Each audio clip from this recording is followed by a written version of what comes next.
वो कह रहे थे कि सत्पुरुषों के मुंह से कभी कुछ भी निकल जाए वो पूरा हो ही जाता है। उस समय तो नारद जी से कह दिया कि विदेशम गम्यते मया, नारद जी ने नहीं जाने दिया।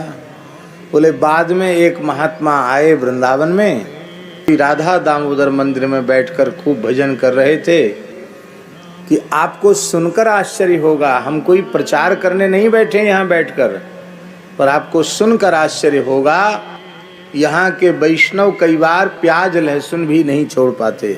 हमने ऐसा सुना है कि जो लोग बाहर जाते हैं उनको यदि कहीं पवित्र भोजन मिलेगा सात्विक, तो आज उनके मस्तक पर ऊर्ध्वपुंड देखकर, गड़े में तुलसी देख करके एक महात्मा का भाव, उनका शरीर पूरा हो गया है, उनका भाव सुना देते हैं। उनके वृंदावन में एक गोष्ठी में हमने उनका भाव सुना था, वो हम निवेदित कर देते हैं।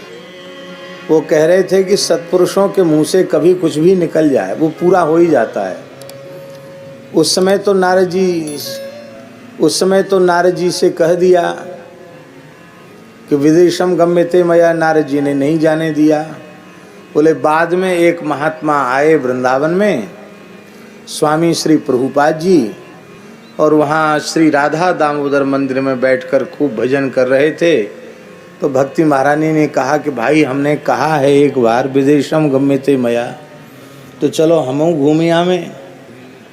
तो बोले महात्मा श्री प्रभुपाद जी के हृदय में या मस्तक पर विराजमान होकर वे बाहर भी चली गई, और बाहर जाकर के बाहर के अनेक जो लोग हैं, जहाँ उन लोगों का वहीं जन्म हुआ था, वहीं के धर्म और संस्कृति में वे पले पुसे थे, ऐसे लोगों को भी श्री स्वामी प्रभुपाद जी ने इतने अच्छे संस्कार प्रदान किए कि आपको सुनकर आश्चर्य होगा। हम कोई प्रचार करने नहीं बैठे यहाँ बैठकर, पर आपको सुनकर आश्चर्य होगा, यहाँ के वैष्णव कई बार प्याज लहसुन भी नहीं छोड़ पाते। वैष्णव हो जाते हैं लेकिन प्याज लहसुन भी खान पान के रूप में नहीं छोड़ पाते हैं। पर प्रभुपाद जी ने ऐसे संस्कार दिए, राधा वल्लभ लाल जी, कि उनके जो पक्के अनुयायी हैं वे चाय कॉफी भी छूते नहीं हैं। प्याज लहसुन तो बहुत दूर की है।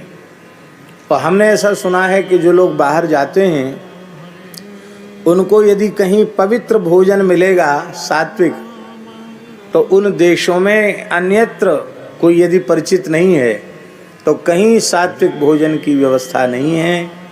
केवल वहाँ जो प्रभुपाद जी की संस्थाएं हैं वहीं मंदिरों में कुछ आपको सात्विक प्रसाद मिल सकता है।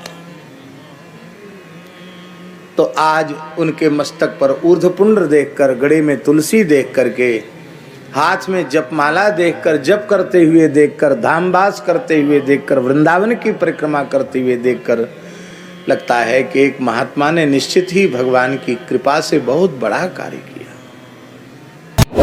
Hare Krishna. If you like this video, please subscribe to our channel and do not forget to hit the bell icon. So keep on watching more videos to have super blissful life. Stay tuned.